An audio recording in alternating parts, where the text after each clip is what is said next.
30 दिन केवल 1 महिना, तर नेपालमा यति छोटो समयमा यस्तो हलचल कहिले देख्नु भएको थियो त?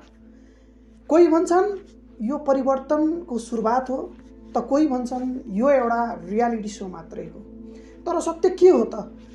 बालन नेतृत्वको सरकार बनेको जम्मा 30 दिन भएको छ र पछिल्लो 30 दिनमा यस्ता निर्णय भएको छ जसले सिंहदरबारदेखि सडकसम्म सबैलाई चकित बनाएको छ।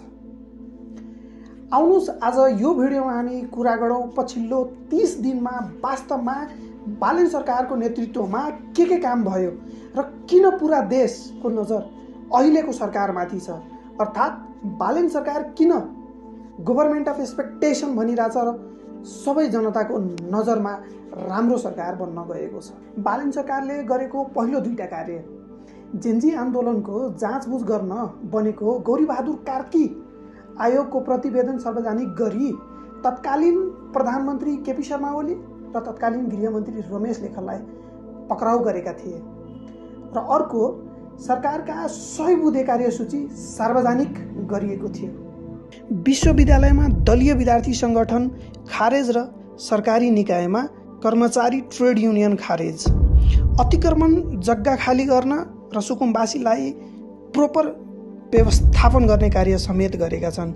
20 वर्षदेखि राजकाज चलाउँदै आएका सबै कर्मचारी प्रतिनिधि र नेताको सम्पत्ति छानबिन हुने र यसको समय लगभग 1 वर्ष तोकिएको छ। बिचौलियामाथिको अपरेसन बालन सरकारले सिंहदरबारदेखि वार्ड कार्यालयसम्मको फाइल खोलेको छ। मालपोत नापी र यातायात कार्यालयबाट बिचौलिया हटाएको छ र अब सेवा सहज भएको छ। घर घरमा पासपोर्ट समेत पुर्याएको छ। 30 दिनमा 11 लाख लाइसेन्ससम्म छापियो। डिलिभरी बेस्ड गभर्नेन्स लागू गरिएको छ। सट्टेबाजी एप र वेबसाइट 24 घण्टामा बन्द गरिएको थियो।